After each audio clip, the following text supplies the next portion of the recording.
Hi friends, कैसे हैं आप लोग। उम्मीद है काफ़ी अच्छे होंगे। आज का वीडियो कल के वीडियो से भी ज़्यादा इम्पोर्टेंट है। कल का वीडियो और आज का वीडियो जो है दोनों साथ साथ चलता है। कल का वीडियो समझने के बाद आज का जो वीडियो होगा वो समझने में आपको काफ़ी आसानी होगी और काफ़ी अच्छा लगेगा, मज़ा भी आएगा। आज हम लोग पढ़ने वाले हैं आउटपुट डिवाइसेस के बारे में।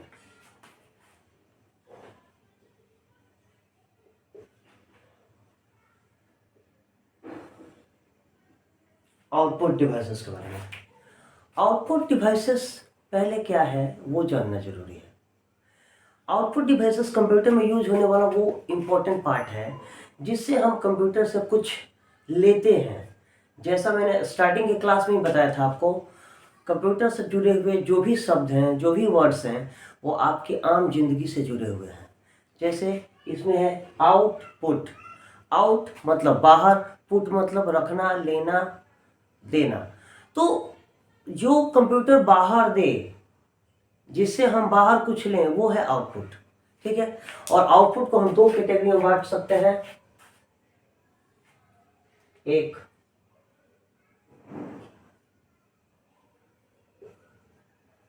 सॉफ्ट कॉपी आउटपुट और एक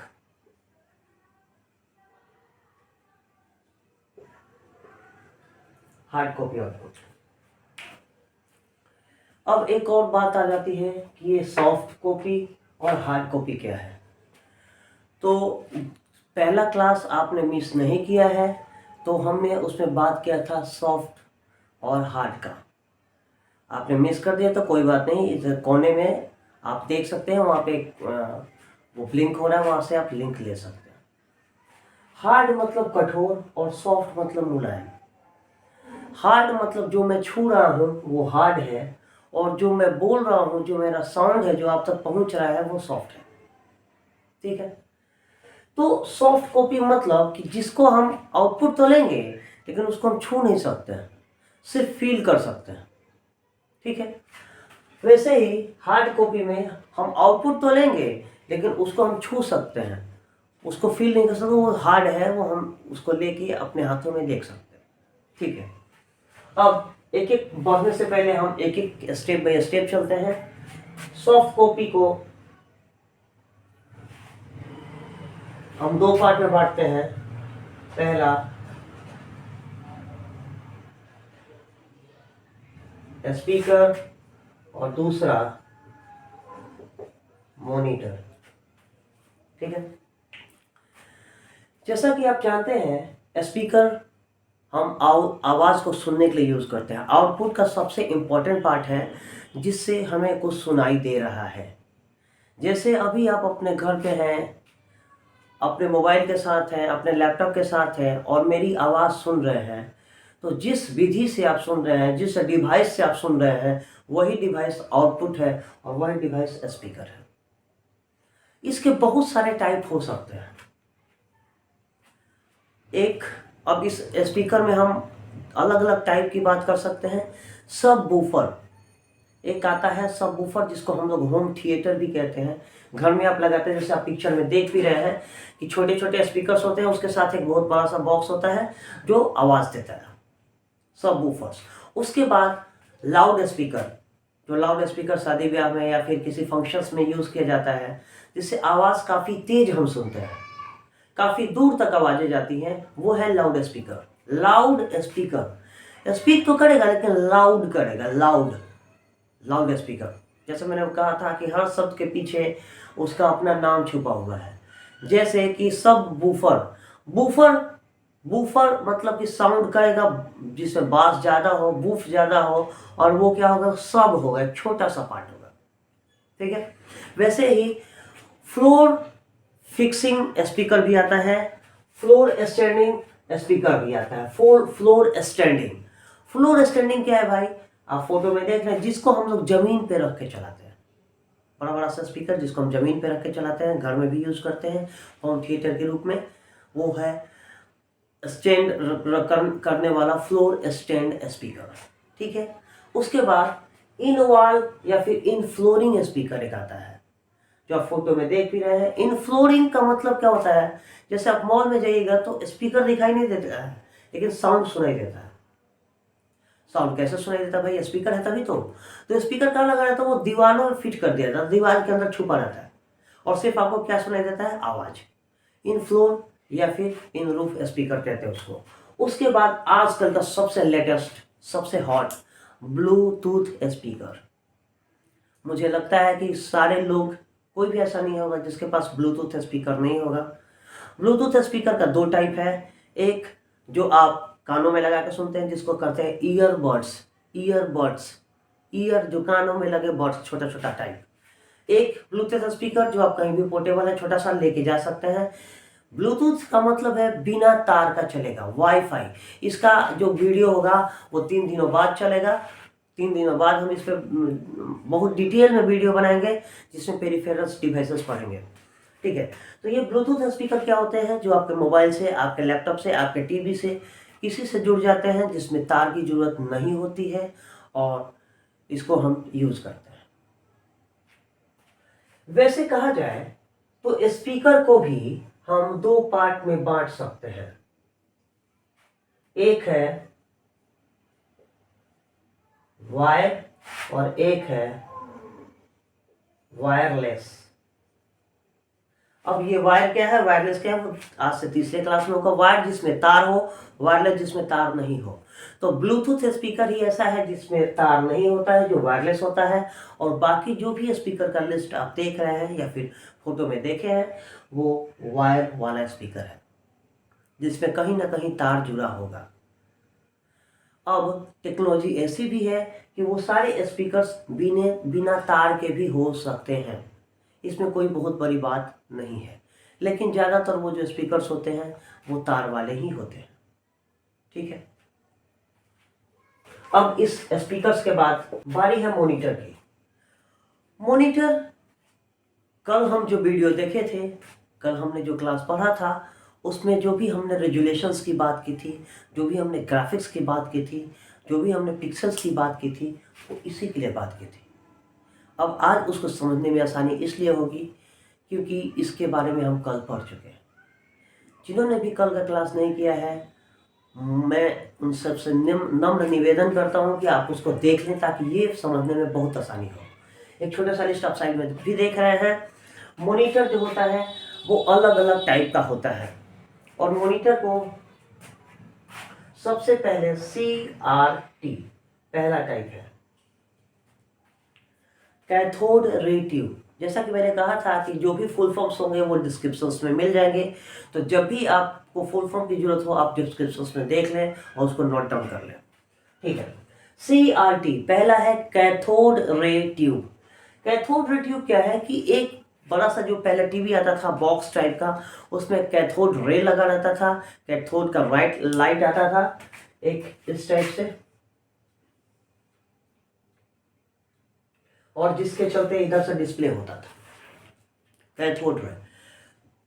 इस मॉनिटर का जो प्रॉब्लम था, सबसे बड़ा डिमेरिट क्या था कि इससे कैथोड रे हमेशा निकलते रहता था और जिसके चलते आपकी आंखें खराब हो जाती थी, हमारी आंखें खराब हो जाती थी, ज़्यादातर बच्चों की, क्योंकि वो टीवी देखते थे और उनकी आंखें खराब हो जाती थी। दूसरा डिमेरिट कि ये पावर बहुत ज़्यादा लेता है, क्योंकि कैथोड रे चलाना है तो उस पर पावर बहुत ज़्यादा चाहिए। तो इस चीज़ को बदल दिया गया और बनाया गया LCD, लिक्विड क्रिस्टल डिस्प्ले।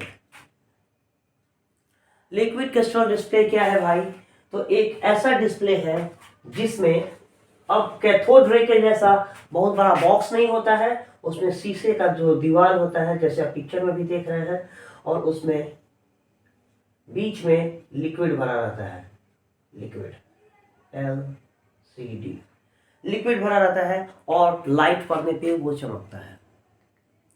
इसकी सबसे बड़ी खासियत क्या है, ये देखने में पतला है, बिजली कम लेता है, आंखों पे जोर कम डालता है।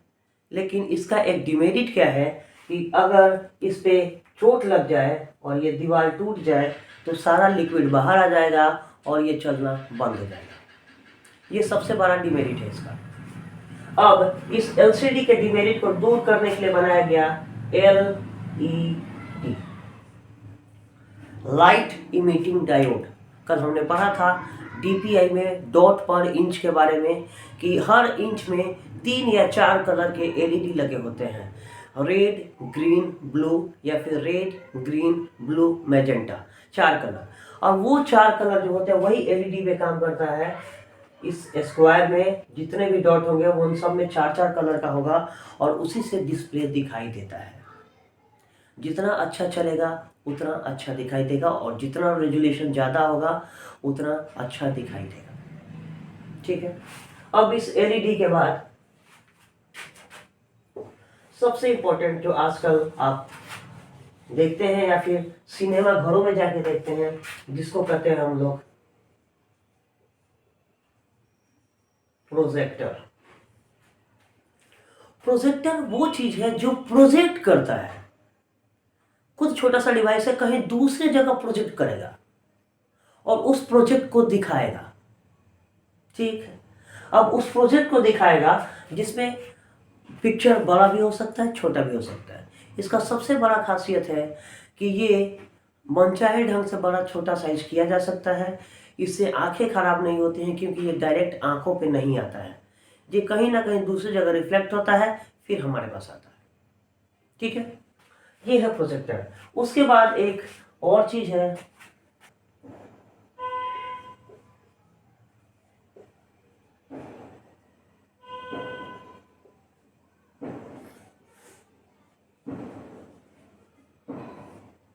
Holographic display.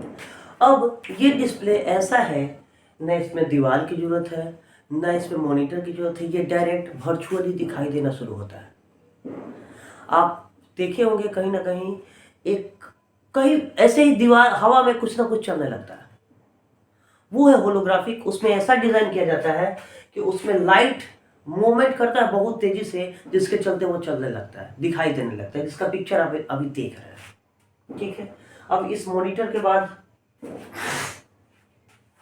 मॉनिटर में 2 चीज़ें ऐसी हैं जिसको समझना जरूरी है और जो मोबाइल यूजर्स के लिए या लैपटॉप कंप्यूटर्स यूजर्स के लिए बहुत अच्छी बात है, बहुत ज़रूरी है।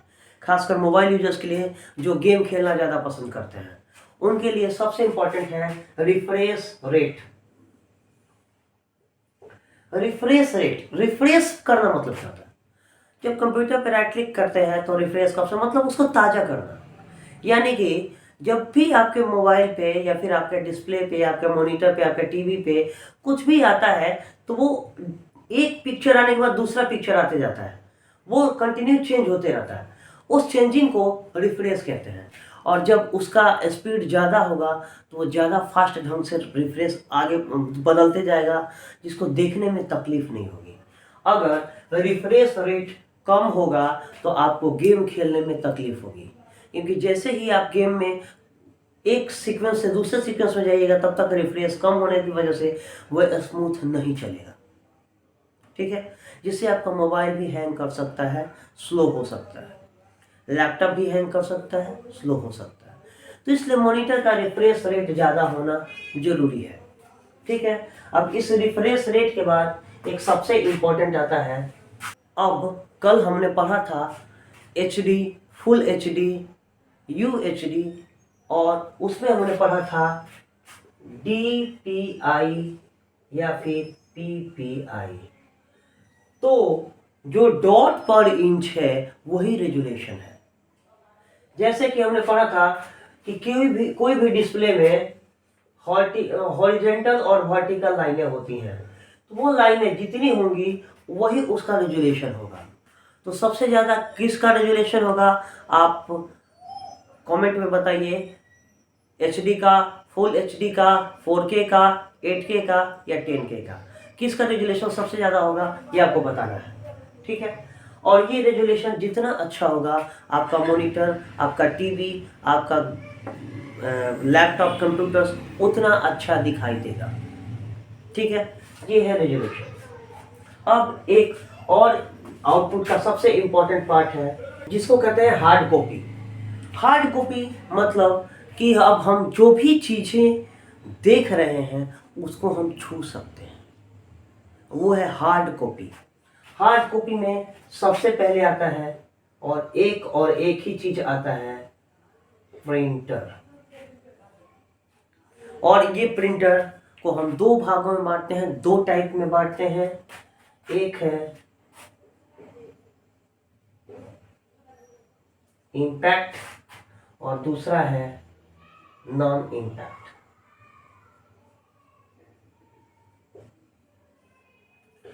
इम्पैक्ट और नॉन इम्पैक्ट सिंपल सा समझना पहले जरूरी है कि इम्पैक्ट और नॉन इम्पैक्ट क्या है। इम्पैक्ट मतलब जो टच हो, जिसको हम छू रहे हैं, ये इम्पैक्ट है। और नॉन इम्पैक्ट मतलब छू नहीं रहे हैं लेकिन वो लिख रहा है, वो है नॉन इम्पैक्ट।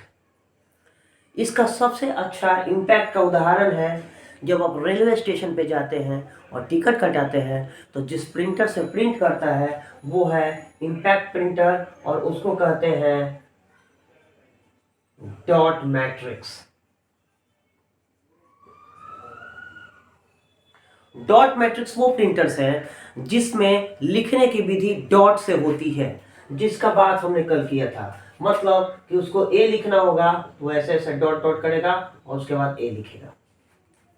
इस प्रिंटर की सबसे बड़ी खासियत है कि इसका कॉस्टिंग सस्ता है, मतलब कि प्रिंटिंग का कॉस्ट। पेपर जो होता है वो बहुत सस्ता है, इसके स्याही भी है बहुत सस्ता है, लेकिन ये जो डिवाइस होता है ये महंगा है और ये चलता बहुत ज़्यादा है।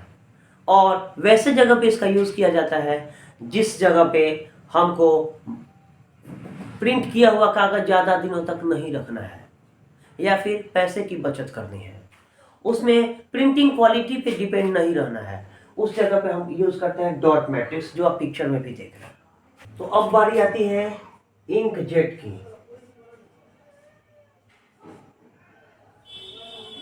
जैसा कि आप पिक्चर में देख रहे हैं, इंकजेट का जैसा नाम है वैसा ही काम है। ये नॉन इम्पैक्ट प्रिंटर है और ये जब प्रिंट करता है तो कागज़ पे कोई भी उसका इम्पैक्ट नहीं होता है, वो टच नहीं करता है। इसमें दो शब्द है, इंक और जेट। इंक मतलब स्याही और जेट मतलब बारीक छेद, जो बाल से भी पतला होता है, बहुत नहीं, इतना पतला होता है कि आप उसको आंखों से डायरेक्ट नहीं देख सकते हैं। ये प्रिंटर का इंक को स्प्रे करता है, जैसे कि परफ्यूम जो होता है उससे क्या करता है, हम लोग स्प्रे करते हैं। तो जब स्प्रे करते हैं तो बहुत बारीक सा छेद होता है, बहुत सारा परफ्यूम निकल जाता है, वो है इंकजेट। इंकजेट की खासियत है कि ये कलर ब्लैक एंड वाइट कुछ भी हो सकता है। इसके बाद बारी आती है इंकजेट के बाद लेज़र प्रिंटर की। अब लेज़र प्रिंटर सबसे फास्ट प्रिंटर है और सबसे फास्ट इसलिए है कि ये डायरेक्ट पेज पे प्रिंट कर इम्पैक्ट नहीं करता है और वो डायरेक्ट प्रिंट करता है ड्रम के माध्यम से। उसमें एक लगा रहता है अंदर, प्रिंटर के अंदर ड्रम, जिस पे लेजर बीम आके पड़ता है और वो चार्ज हो जाता है, और चार्ज होने के बाद वो इम्पैक्ट कागज़ पे करता है और वो सीधे प्रिंट हो जाता है। और उससे क्या होगा, जब प्रिंट होता है तो वो जब आगे निकलता है प्रिंट होने के बाद तो उसमें एक हीटर लगा रहता है जिससे वो पेज हीट हो जाता है। जैसे आप जेरोक्स मशीन में जाके जेरोक्स करवाते हैं तो उससे निकलने वाला प्रिंट आउट हीट हुआ रहता है, वही है लेज़र प्रिंटर, जिसको आपने देखा बड़ा छोटा साइज का हो सकता है, जैसे आप पिक्चर में भी देख सकते हैं। इस लेज़र प्रिंटर के बाद बारी आती है 3D प्रिंटर की।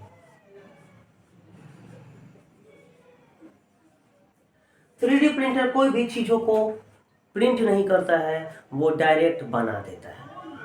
जैसे कि आपको कप बनाना है तो कप में यूज होने वाले सारे मटेरियल आपको उसमें डालने होंगे और वो उसका 3D पिक्चर बना देगा, जिसको आप यूज़ कर सकते हैं। जैसे कप आप बनाते हैं तो उससे आप चाय भी पी सकते हैं, जैसा कि आप पिक्चर में देख रहे हैं। अब इसके बाद 3D प्रिंटर के बाद आता है थर्मल प्रिंटर, जिससे बिजली का बिल, ATM मशीन से प्रिंट आउट, पेट्रोल पंप पे प्रिंट आउट, या फिर किसी दुकान से आप सामान खरीदते हैं उससे जो छोटा पर्ची प्रिंट आउट आता है, वही थर्मल प्रिंटर है। उस प्रिंटर में स्याही का यूज़ नहीं होता है और वो प्रिंटर डायरेक्ट पेज को इम्पैक्ट करके प्रिंट करता है। और उसकी सबसे बड़ी खासियत है कि जब वो प्रिंट आउट कर दीजिएगा तो कुछ दिन के बाद वो अपने आप गायब हो जाएगा, उड़ जाएगा। उस प्रिंटर की कोई खासियत तो है, लेकिन सबसे बड़ा खासियत है उसके कागज़ की। उस कागज़ को लेके आप उस पर नाखून से भी करिएगा तो वो उस पर आप लिख सकते हैं, लेकिन कुछ दिन बाद छोड़िएगा तो वो उड़ जाएगा। ये है उस प्रिंटर की खासियत। अब एक सबसे इम्पोर्टेंट प्रिंटर है जिसको आप कहते हैं प्लॉटर या फिर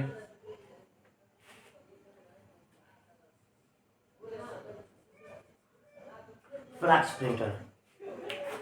फ्लैक्स प्रिंटर या प्लॉटर वो है जिसमें प्रिंट किया हुआ जो पेज है या फिर प्लास्टिक शीट है वो बहुत बड़े साइज का होता है।